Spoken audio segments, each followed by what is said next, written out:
Esse é uma cápsula e nós vamos falar agora sobre uma pesquisa que foi feita lá em Cuba, né? Uma pesquisa curiosa, porque justamente ela contorna os mecanismos de segurança de Cuba, né? O governo jamais deixaria que uma pesquisa como essa fosse feita, e no entanto eles conseguiram fazer. Foi feito por Cuba Data e a Universidade San Martín de Porres.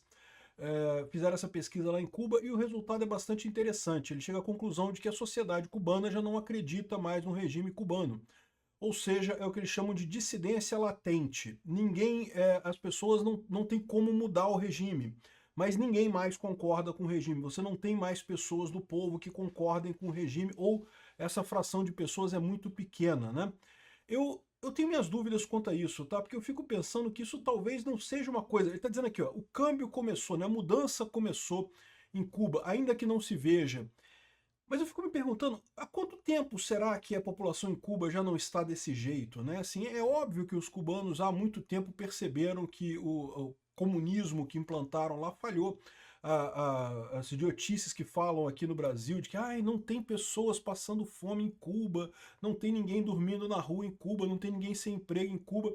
Isso é lorota, isso é mentira. O sistema de saúde cubano é trágico, as pessoas morrem aos montes por lá, muito pior do que o SUS, porque é um SUS mais pobre ainda. Então, assim, eu fico me perguntando há quanto tempo a sociedade já está assim, e o que mudou agora foi só que eles conseguiram fazer a pesquisa, graças à internet, né? Então, vamos entender esse caso aqui, o que que isso muda em relação a Cuba e como é que isso pode traçar esse recado trágico de uma sociedade que é literalmente refém de um sistema opressor. Essa notícia foi sugerida por Leifelca Traveco, Partido dos Trabalhadores do CV e várias outras pessoas. Obrigado aí ao pessoal que sugeriu notícias lá no nosso site, no visãolibertaria.com. E obrigado a você que está assistindo o nosso vídeo. Se você gosta do nosso conteúdo, por favor, deixe o seu like, se inscreva aqui no canal, né?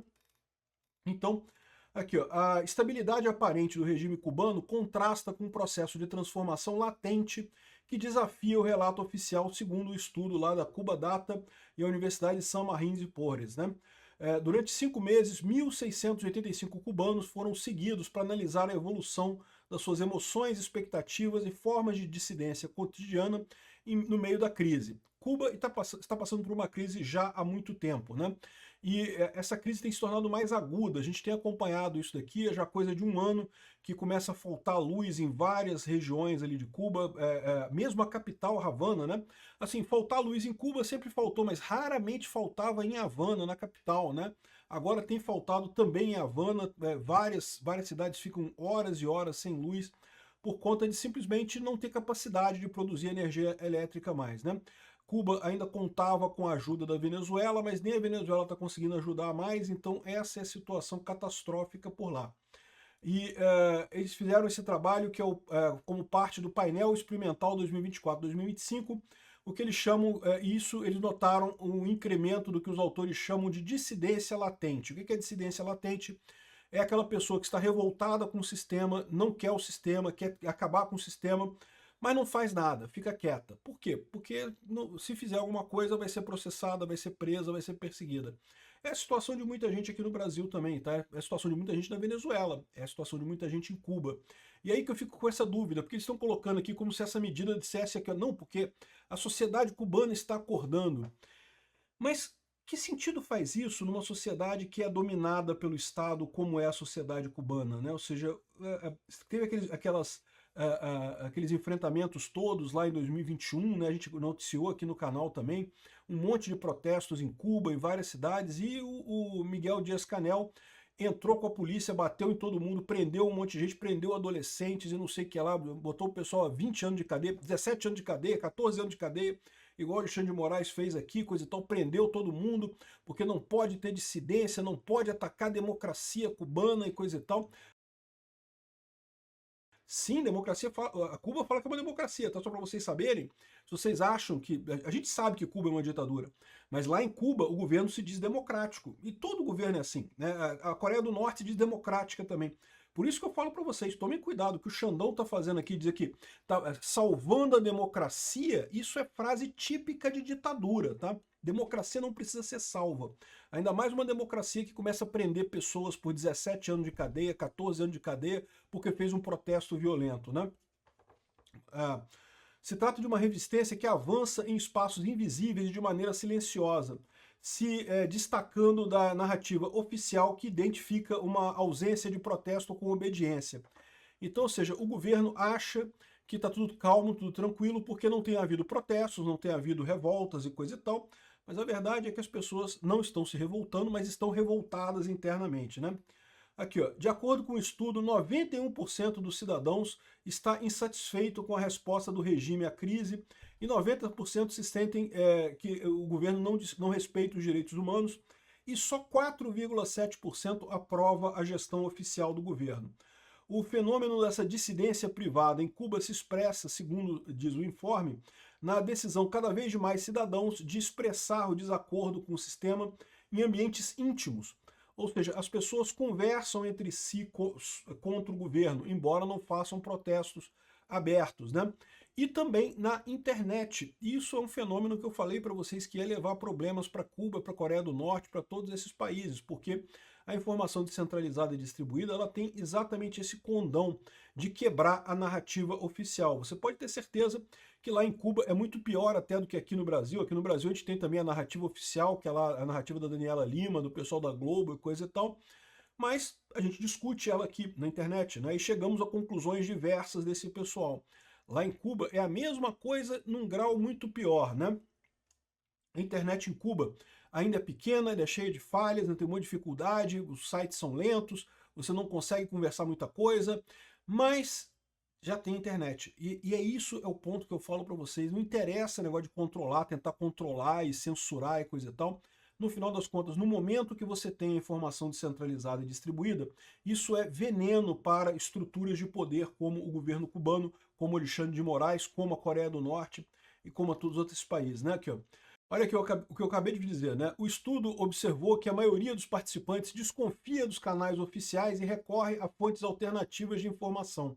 As pessoas começam a se informar por sua conta, desconectando-se emocionalmente do relato oficial, construindo autonomia em pequenos gestos cotidianos, destacou Vara Horna, que é uma das pesquisadoras desse estudo, né?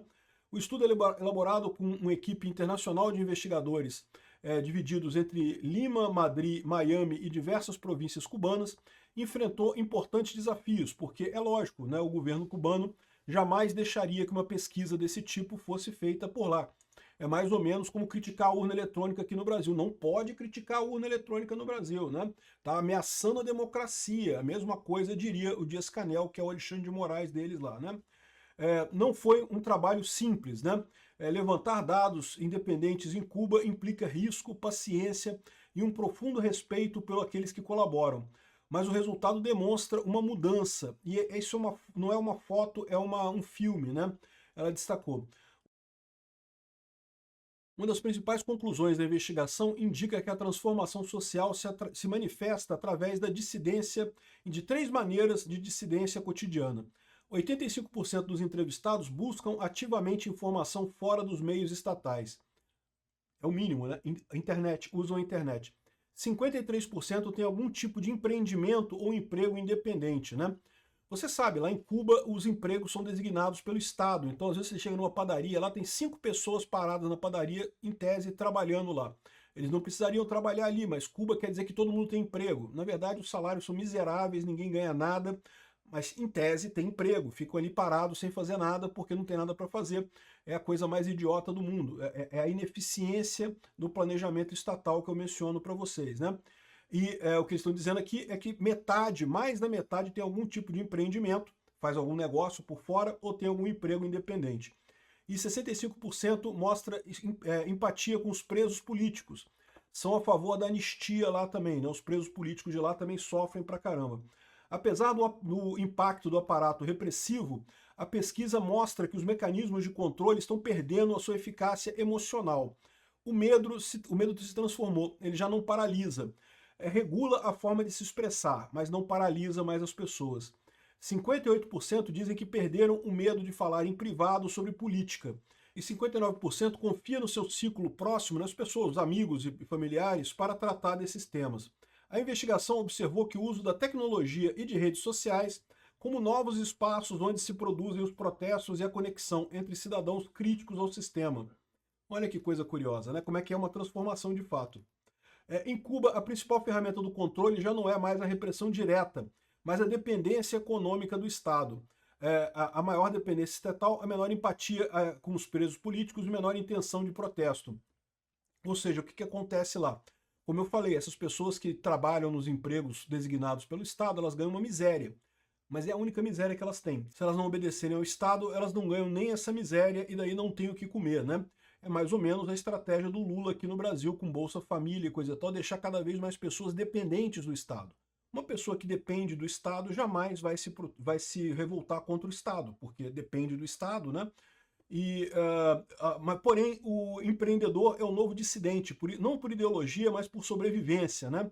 E eu fico me perguntando o quanto que isso não vai mudar lá em Cuba, o quanto isso não vai alterar as relações econômicas, esse tipo de coisa, o empreendimento em Cuba, né? Enfim, eles continuam aqui com uma série de protestos e coisa e tal, os pesquisadores que fizeram isso daqui. O trabalho foi bastante complicado, porque eles falaram que tinham que tomar cuidado, a internet era muito ruim, levantar dados independentes em Cuba representa risco, paciência, enfim, mas eles conseguiram levantar essas informações, o que é muito interessante e mostra isso daí. Mostra essa dissidência latente. A grande questão é, como é que você transforma uma dissidência latente numa solução para o problema? Porque me parece óbvio que o povo cubano quer mudar, mas o regime não quer. E o regime controla pela força o povo cubano, nem que seja pela força econômica.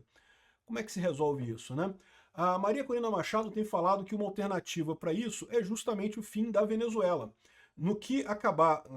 Houver a libertação da Venezuela, no momento que Maduro não puder mais ajudar o regime cubano, né, tal como Lula, né, o pessoal acredita que não vai ter alternativa e o regime de Cuba vai acabar caindo. Caindo a Venezuela, eu tenho certeza que vai trazer também a libertação de Cuba e da Nicarágua. Olha a importância dessa ação do Trump lá na Venezuela, né? E eu tenho certeza também que vai ser muito bom para a Colômbia e para o Brasil também, que são dois países que não estão tão mal quanto Venezuela, Cuba e Nicarágua, mas estão caminhando rapidamente nesse sentido.